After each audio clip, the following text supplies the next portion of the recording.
Today I will talk about concept of probability. The probability of a given event is an expression of likelihood of occurrence of an event. It is given in numerical form from 0 to 1, where 0 means event will not occur and 1 means event is certain to happen. There are various approaches to understand the probability concept. The first one is classical approach. It assumes that outcomes of any random event are equally likely.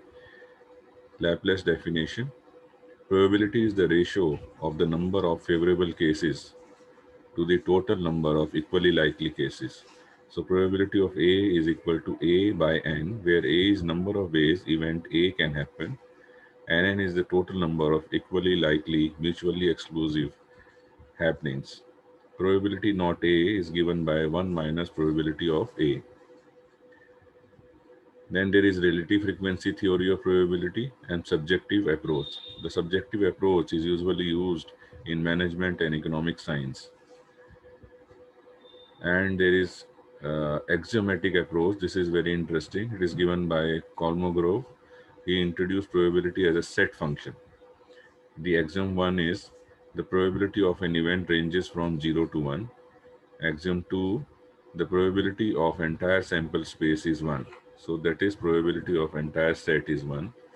If A and B are mutually exclusive or disjoint events, then the probability of occurrence of either A or B, denoted by probability of A union B, shall be given by probability of A plus probability of B.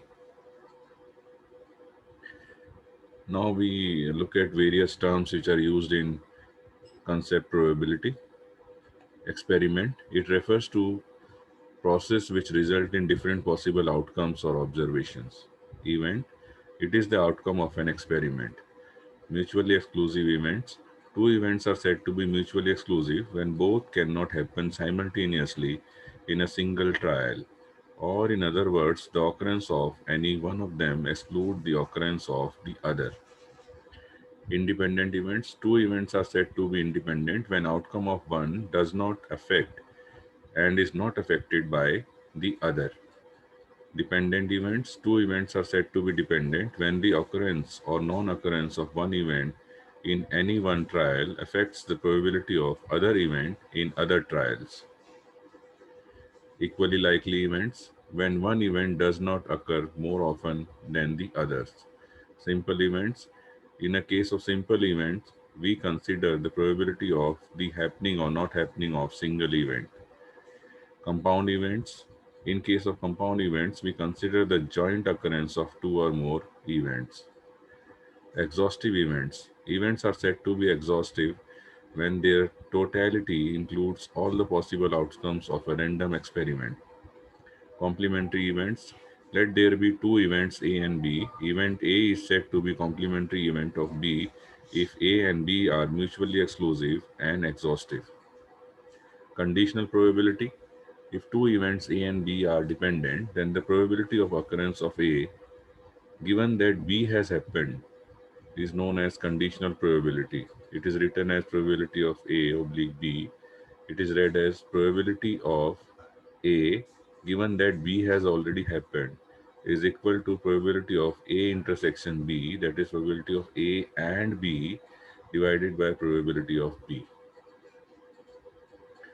So these were various terms. Now we go on to theorems of probability. I will discuss the common theorems. First one is the addition theorem. The second is multiplication theorem. And the third is Bayes theorem. The addition theorem states that for mutually exclusive events, probability of A or B, which is written as probability of A union B, is equal to probability of A plus probability of B. And for events which are not mutually exclusive, then probability of A or B, written as probability of A union B, is given as probability of A plus probability of B minus probability of A intersection B, or probability of A and B combined. Let us look at the examples. Calculate the probability of drawing a king or a heart from a pack of cards. So probability of drawing a king from a pack of 52 cards is 4 by 52.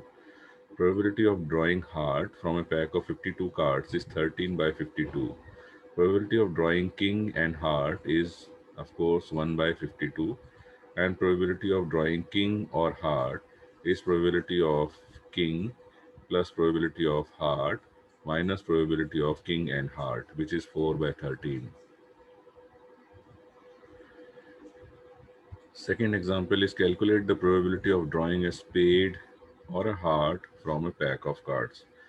So this is probability of spade, then probability of heart. Probability of spade and heart is of course 0. So the probability of spade or heart is given as 1 by 2. Now we come on to multiplication theorem. For independent events, multiplication theorem states that probability of A and B, which is written as probability of A intersection B, is given as probability of A multiplied by probability of B. Extension of multiplication theorem is that probability of happening of at least one of the events is equal to 1 minus probability of happening of none of the events.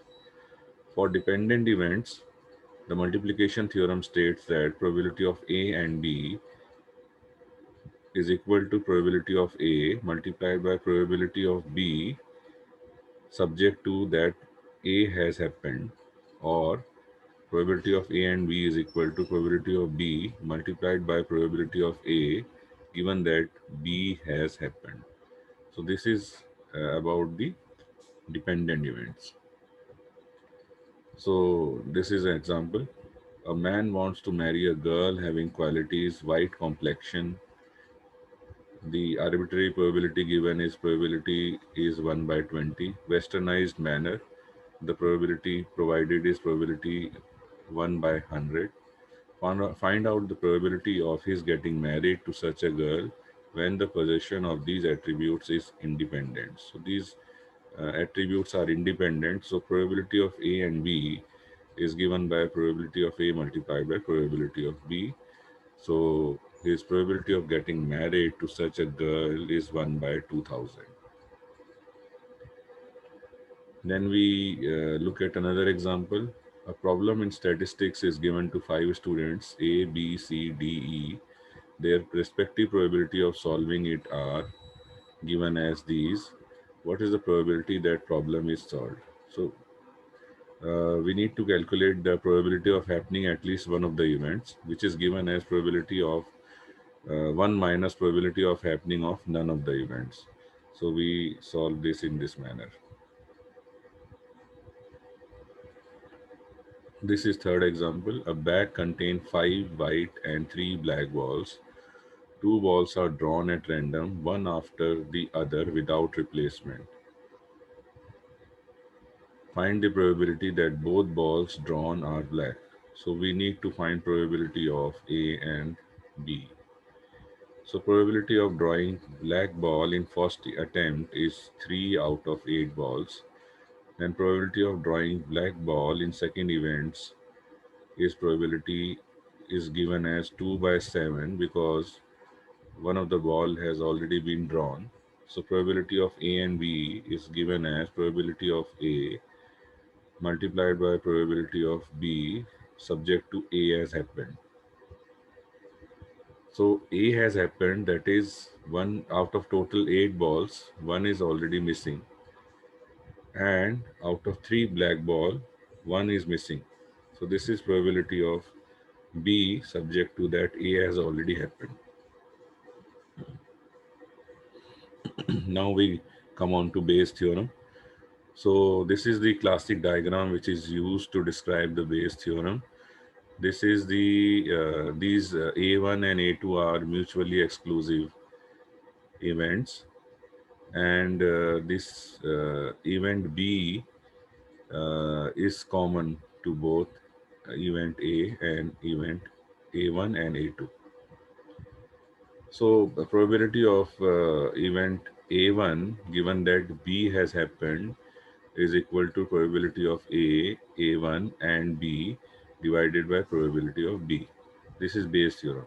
And probability of A2 divided probability of A2 given that B has happened is equal to probability of A2 and B divided by probability of B. From the figure, it is clear that probability of B is equal to probability of A1 and B plus probability of A2 and B. Also, we know that for independent events, rule of multiplication states that probability of A1 and B is this, probability of A2 and B is this, and also that probability of B is combination of these two. So, the base theorem is that probability of AI subject to that B has already happened is equal to numerator and denominator. So numerator is probability of AI multiplied by probability of B subject to AI has already happened divided by probability of B, and probability of B can be expanded in this manner. So it will be very clear by this example. A manufacturing firm produce units of a product in 4 plants. Define event AI. Unit is produced in plant I. So I is plant 1, 2, 3, and 4. And event B is that unit is defective. So it can be defective from any of these 4 plants. From the past records of the proportion of defectives produced at each plant, these are the probabilities. So probability of being defective subject to that it is produced in plant A1 is 0.05. Similarly, these are the probabilities. The proportion of total units produced by plants are as follows: A1 30%, A2 25%, A3 40%, and A4 5%. So these A1, A2, A3, A4 are mutually exclusive and exhaustive events. If a unit tested was found to be defective, what is the probability that the unit was produced in plant 3? So, event B has already happened, and we want to find out the probability of A3 because this is plant 3 and A3 is this.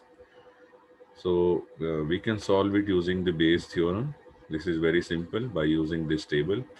So, probability of A3 subject to that B has already happened because the product is defective, and we need to find out what is the probability of the defective product being from the third plant. So this is after calculation, we get the probability as 0.5941. So this is all for today. Thank you very much.